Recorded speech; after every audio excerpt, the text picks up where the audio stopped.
이스라엘 백성이 바벨론이라고 하는 나라의 침공을 받습니다.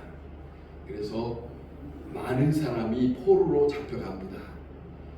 포로로 잡혀가는 그 가운데에 궁전에 특별한 사람, 젊은 사람들을 뽑아서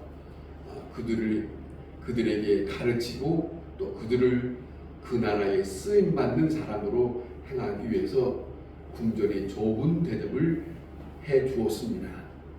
그 사람들이 누구냐면 다니엘 그 친구 3명입니다.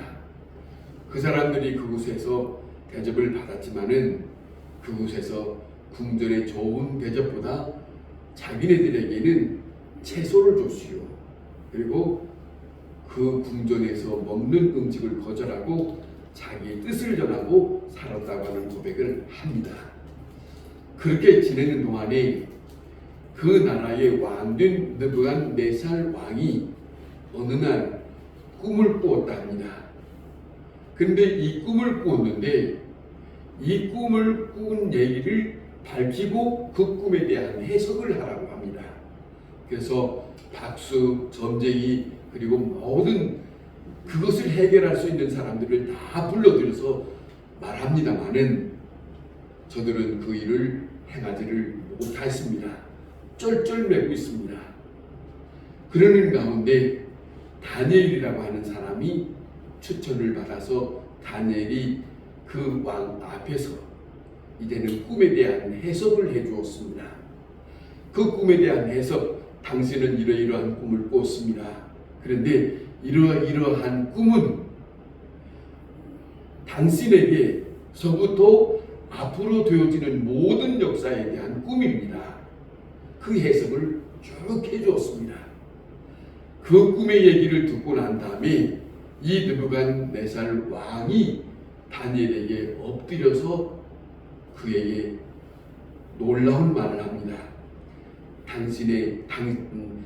다니엘이 믿는 당신의 믿는 신은 모든 신보다 신 중의 신이다. 그렇게 말합니다. 은밀한 것을 나타내는 신이구나. 그러면서 칭송을 했습니다.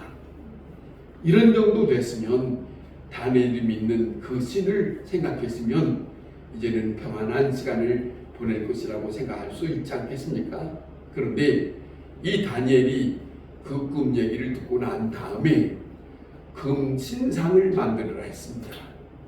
금 신상을 우뚝 쓴 금 신상을 만들어 놓고 난 다음에 그 다음에 낙성식을 하고 그 가운데 산신하가 하는 말입니다. 왕이여, 이 신상에 모든 사람들이 다 절하게 만드십시오. 절하지 아니한 사람에게는 풀무불에 던져서 죽여버립시다. 이렇게 청을 합니다. 자, 그 말을 이 왕이 받아들이고 난 다음에 이 왕이 모든 사람들에게 이 신상에게 절하라고 했습니다. 그런데 이 다니엘과 그 친구들은 그것을 응하지 않았습니다. 절하지 않았습니다. 절하지 않고 그 다음에 난 다음에 왕에게 하는 말이 이런 말입니다. 우리가 일에 대하여 왕에게 대답할 필요가 없습니다.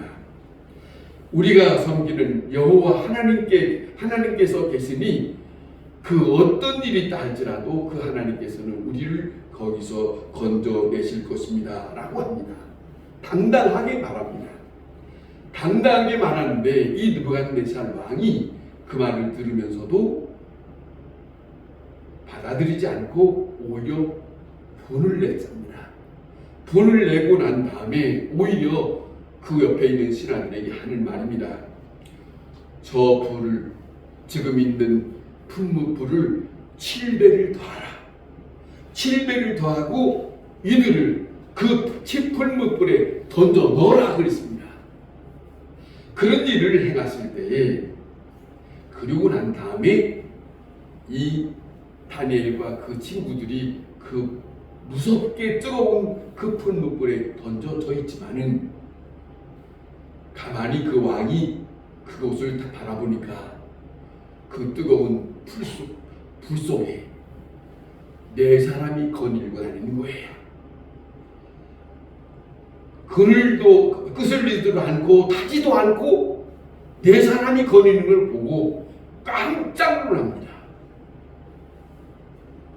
깜짝 놀라면서 느부갓네살 왕이 저들을 끄집어내라.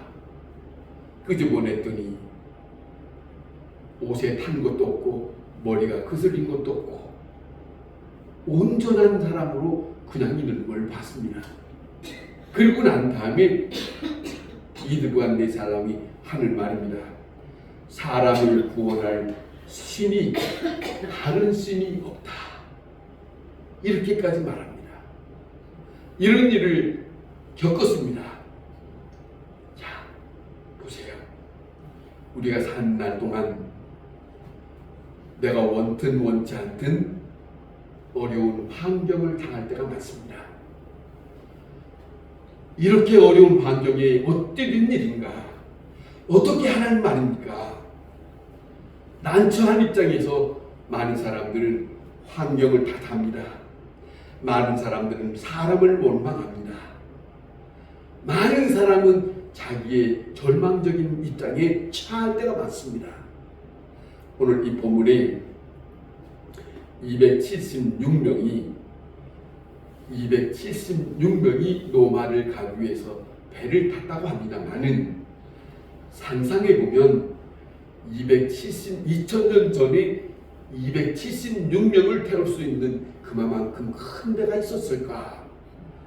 정말로 상상하기에 놀랄 만큼 그런 일들이 우리가 성경에서 봅니다만은, 자, 이 배가 움직여서 자그마한 미항에 도착합니다. 미항에 도착하는데 무슨 일이 있냐면 이제는 겨울이 되고 그 다음에 계절풍이 불어오면은 감당할 수 없는 풍랑을 만난다는 것은 다 알고 있다는 것이요. 그리고 지금 저들은 금식 기간이 끝나서 많은 사람들이 지금 이 신체적으로 어려움에 처해 있는 입장이니까 바울이 말했습니다. 바울이 뭐라고 말하냐면은 지금 가면 안 됩니다. 지금 여기서 어렵지만은 여기서 가지 마시고 여기서 겨울을 지내고 따뜻한 봄날에 출발하면 어떻습니까? 이런 제의를 냅니다. 이런 제의를 하지만은 11절에 백부장이 말합니다. 백부장이 선장과 선주의 말을 바울의 말보다 더 믿었더라. 바울이라고 하는 사람은 지금 로마에 끌려가는 쇠고랑을 찬 죄인의 입장이에요. 초라합니다. 많은 사람들 앞에 서서 말한들 그 사람의 말을 믿어줄 사람이 없습니다. 자, 그런 입장에 처해 있는데, 자, 생각해보면 이 백부장이 말했을 때는 백부장은 군인이거든요. 백부장은 모든 정치적인 권력을 가지고 다스릴 수 있는 입장이니까 모든 사람들이 그 말을 안 들을 수가 없습니다. 이 사람이 그러거든요. 선장보다 바울의 말을 더 믿었다. 믿지 않았다. 바울의 말을 믿지 않았다. 그런 말을 할 정도로 이렇게 말하니까 사람의 마음이 기울어진 거예요. 선주는 자본을 상징하는 사람입니다. 선장은 기술을 상징하는 사람입니다. 또 배를 많이 운행했기 때문에 그 사람의 실력을 인정할 수 있는 사람입니다만은, 자, 이런 입장에서 사도행전 27장 10절에 사도 바울이 말합니다. 여러분, 여기서 겨울을 지날 때에 좀 불편하지만 여기서 지내는 것이 좋겠습니다. 불편하지만은 안전합니다. 그겁니다. 불편하지만 안전합니다. 그러나 이 시간이 여기서 지내고 겨울을 지내고 난 다음에 로마로 갔으면 좋겠습니다. 라고 하는 권면을 합니다. 그런데 많은 사람들이 뭐라 하냐면, 아니요, 아무쪼록 비닉스라고 하는 곳에 갑시다. 그럽니다. 거기에 가면 큰 여기보다는 더 큰 섬이고 거기는 모든 것을 다 누릴 수 있는 여러 가지 건물들이 있고 향락할 수 있는 곳이 있으니까 그곳에서 가면 보다도 이 겨울을 즐겁게 지낼 수 있지 않느냐. 세상적인 것을 선택합니다. 이렇게 해서 생각 차이가 옥신각신할 때 많은 사람들의 생각이 기울어지는 것 속에서 결국에는 이 사람들이 이제 출발할 때에 바람이 안 불었습니다. 순풍한 가운데 있을 때 배가 출항을 했답니다. 순풍 가운데 있으니까 이제는 별일 없을 것이니 라고 출항을 한 거예요. 그런데 얼마만큼 가다 보니까 웬걸요? 해전풍이 불어옵니다. 여기 오늘 본문에 기록되어 있는 말씀을 보면은 엄청난 큰 광풍이 불었다고 합니다. 그 광풍을 만나게 될 때에 사람은 그 앞에서 초라합니다. 힘쓸 수 없잖아요. 우리는 여기서 사니까 바다에서 배 운전하거나 배 타고 뭐 가는 일은 없으니까 큰 경험은 없지만은 우리는 텔레비를 보잖아요. 텔레비를 보면은 큰 망망한 그 배, 저기 바다에 어느 만큼 큰 배랄지라도 가만히 보니까 배가 어떻게 되냐면 쑥 올라왔다가 쑥 들어갔다가 쑥 올라왔다가 쑥 들어가고 그러던데요. 그런 배를 타고 있으면은 이건 보통 사람이 견딜 수가 없을 거예요. 자, 이런 적용에 빠져 있습니다. 빠져 있으니까 이 모든 사람들이 다 포기합니다. 배를 가볍게 하기 위해서 소중한 화물을 다 버립니다. 나름대로 애쓰다가 이상할 것이 없이 이제는 모두가 다 손들었습니다. 할 것이 없습니다. 그리고 저들이 하는 것은 이제는 바람 부는 대로 자기들의 운명을 맡기는 신세가 되고 말았습니다.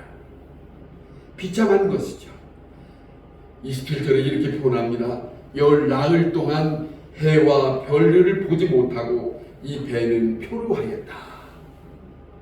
깜깜한 밤에 자 폭풍이 부르니까 구름을 꼈으니까 해도 보지도 못하고 달도 보지도 못하고 망망한 저 가운데 저들이 이제는 절망 가운데 놓여 있을 때 바울이 쇠고랑을 차고 다시 나타납니다. 여러분 그럽니다. 여러분 하고 외쳤을 때 많은 사람들이 귀를 기울인데 그 귀를 기울인 가운데 바울이 이어서 말합니다. 안심하세요. 안심하세요. 나는 내가 섬기는 하나님을 믿습니다. 왜 이렇게 말했을까? 왜 그런 줄 아십니까? 성경에 오늘 본문에 기록된 말씀을 보면 바울에게 어젯밤에 하나님의 사자가 임하셨대요. 이 일을 경험하지 아니하면 그가 당당하게 말할 수 없지요. 내게 하나님의 음성이 들려왔습니다. 내게 하나님의 말씀이 들려왔습니다. 바울아 두려워하지 말라라고 말씀하셨습니다. 이 말씀, 이 음성이 들려진 사람에게 용기가 있어요. 모든 사람들이 절망 가운데 있을 때, 모든 사람들이 다 모든 것을 포기하고 있다 할지라도 하나님의 분명한 음성이 들려진 사람에게는 그들과는 다른 모습입니다. 다른 모습이에요. 자, 보세요. 하나님의 음성이 들려왔다는 말은 하나님이 나와 함께 한다는 증거입니다. 그러잖아요. 하나님이 내 심령을 잘 하시고 지금 현재 있는 것을 잘 받아들이고 가시고 있다는 것이에요. 그 증거예요. 하나님의 음성이 들려왔으니 여러분 안심하십시오 라고 하는 말을 하는 이 사람, 하나님의 사람. 환경이 문제가 아닙니다. 환경을 다시 다시 새롭게 사람들에게 만들 수 있는 것은 똑똑히 하나님의 음성을 들을 수 있는 하나님의 사람, 그 사람에게만 용기가 있을 뿐이다. 사사로운 욕심에 의해서 모험을 하면서 떠났습니다. 자, 떠났으면 당할 일을 당하는 것이죠. 그러잖아요.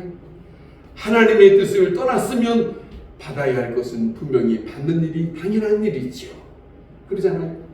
그럼에도 불구하고 하나님은 저들을 향하여 긍휼을 베푸시는 하나님으로 나타났습니다.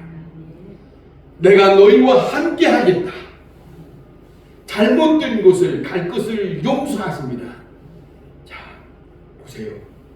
그러므로 저들에게 들려주시는 말씀, 너희는 안심하라. 이게 하나님의 긍휼입니다. 가장 중요한 말씀은 자, 이겁니다. 지금 폭풍수가 있습니다. 이 배가 파손될 지경에 있습니다. 그런데 사도 바울에게 하나님께서 어젯밤에 들려온 말씀이 놀라운 말씀이에요.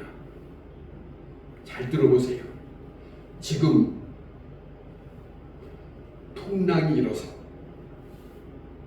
앞이 안 보여요. 해도 별도 안 보인다고 하니까 깜깜해요. 앞으로 어떻게 될 것인지 알 길이 없어요. 이제 여기서 살 건지 말할 건지 알 수가 없어요. 그런 지경이 있을 때, 자, 배가 파손될 지경이 있을 때, 이런 지경이 있을 때, 어젯밤에 바울에게 하나님께서 놀라운 말씀을 하셨는데 이 말씀입니다.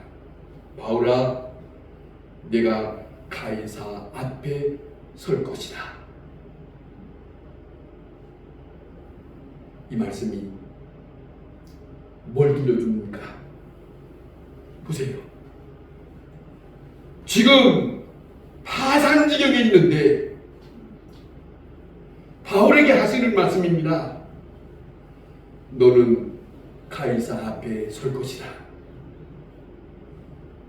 이거 무슨 말이에요? 지금은 다 죽을 지경인데 이것이 무슨 말씀이냐는 거지. 알아들어요? 자, 여기서 끝난다는 말입니까? 끝나지 않는다는 말입니까? 이게 담겨 있어요. 이게 담겨 있다는 말입니다. 가이사는 로마의 황제입니다. 어떻게 바울이 로마 황제에 갈 수 있느냐는 것이죠. 지금 이 현재를 보면, 그런데 하나님은 이 말씀을 주신 것은 너는 무사할 것이다. 이 말씀이라는 거예요. 로마까지 반드시 갈 것이다. 내가 너에게 분명히 여기서 그 앞에 설 것이라고 하는 것을 약속을 준다. 이게 하나님의 사람들에게 나타나는 놀라운 간증이에요. 절망 가운데 있는 자들에게 하나님의 사람들에게 들려오는 음성이에요. 그 다음에 이 말씀은 모든 사람들을 네게 주었느니라 라고 말씀합니다. 23절에 바울이 무사하면 이분들도 다 무사할 것이다. 바울이 로마에 가면 이 사람들도 다 로마에 갈 것이다. 그런 얘기 따위가 아니에요. 그런 얘기로 끝나는 게 아니라는 거예요. 그보다도 더 훨씬 더 깊은 신비로운 뜻이 담겨져 있다. 무슨 말씀이냐면 바울이 로마에 가서 복음을 전할 때 이 배가 하나님께서 이제 거기까지 간다고 보장했었으니까 갈 거 아닙니까? 그런데 지금 이 배에 탄 사람이 276명. 이 276명이 키 자그마한 사람, 쇠고랑이 잔 사람이 소리를 외쳤잖아요. 자기네들은 이 형편이 어떻게 될 줄 모르는데 앞으로 어떻게 될 거라는 말을 들었잖아요. 지금 이 사람들이 로마에 가면 바울이 복음을 전할 때 복음을 전하는 그 일에 전도자가 된다, 역할을 해준다. 이 사람들이 바울이 어떤 사람인가 하는 것을 저들이 미리 말해줄 것이다. 이것이 남겨져 있어요. 신비로운 것이 남겨져 있습니다. 이번에 같은 배를 타서 같이 하고 온 사람이 있는데 죄수였다. 변변치 않는 사람이었다. 정말로 그런데 그분은 하나님의 사람이었다. 바울이 말하고 돌아다닌 거 아니에요. 276명이 말하고 돌아다닌 거예요. 미리 가서 그 말을 그 사람이 바울이 가지 말라고 했으면은 우리가 그 말을 받아들이고 안 갔으면 좋았는데 그 말을 듣지 않고 이렇게 가문을 인해서 큰 어려움을 당했다. 이런 말도 전할 것이고 배가 파손되었을 때 저 사람이 우뚝 져서 어젯밤에 하나님께서 자기에게 들려지는 말씀이 있었다고 말씀을 들었다. 그래서 지금 우리는 그런 지경에 있을 때, 우리는 절망 가운데 있을 때 용기를 얻었고 다시 힘을 얻었고 소망 가운데 있다가 여기 로마에 있다. 이 말을 하는 사람이 다 되었단 말입니다. 이걸 누가 알아? 하나님의 계획 속에만 있는 거지. 그러잖아요. 그게 사도 바울이 말합니다. 내게 주었느니라. 사도 바울이 말씀하셨어요. 그래서 사도 바울이 말합니다. 뭐라고 말하냐면 세상을 믿지 아니하고 선주도 믿지 아니하고 선장도 믿지 아니하고, 아니 세상의 그 어떤 지식도 권력도 경험도 의지하지 아니하고 오직 나는 하나님만 믿노라. 이와 같은 간증이 누구에게도 있지 않냐. 여러분, 이 모습이 하나님의 사람들에게 정말로 있어야 합니다. 우리는 환경에 탓할 일도 아니고, 우리는 세상의 지식과 경험, 세상의 그 어떤 사람들에게 의지할 것도 아니고, 우리는 특별한 사람이다. 오직 하나님만 의지할 뿐이다. 그것이 오늘 이 본문의 내용입니다. 여러분, 하나님의 긍휼과 하나님의 큰 권능을 믿어야 합니다. 하나님은 말씀하시는 하나님입니다. 가만히 있는 하나님이 아니십니다. 우리에게 혹 잘못된 일이 있다 할지라도 우리를 불쌍히 여기시는 하나님이십니다. 혹 실수했다 할지라도 실수했다고 하나님은 버리시고 죄를 범했다고 버리시는 하나님이 아니라 끝까지 불쌍히 여기셔서 그를 돕고자 하는 것이 하나님이십니다. 그 하나님을 저버리지 마시기 바랍니다. 하나님의 선교적 사역 속에 숨겨져 있는 놀라운 이 역사, 이 오늘 이 본문의 말씀, 다시 말하면 어떠한 처지에 있다 할지라도 절대로 좌절해서는 안 된다. 좌절에 빠지는 것은 하나님의 사람이 아닙니다. 어떤 처지에 있다 할지라도 나를 도우시는 분이 있다. 이거라는 거죠. 2차 세계대전이 있을 때에 저기 독일의 히틀러가, 그 사람이 영국에다가 많이 폭격을 했답니다. 많이 폭격하고 있을 때에 강요효율을 냈대요, 영국에. 근데 거기에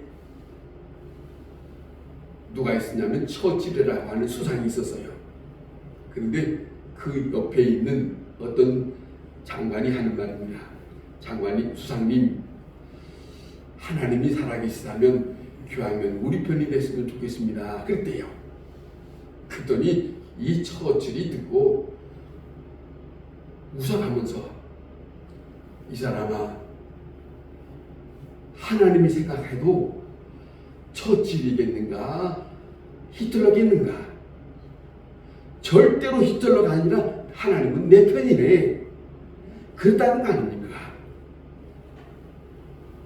어떤 일이 일어난다 할지라도 다른 사람이 뭐라고 한다면 아니 나에게는 여전히 내가 믿는 하나님이 내 편이네.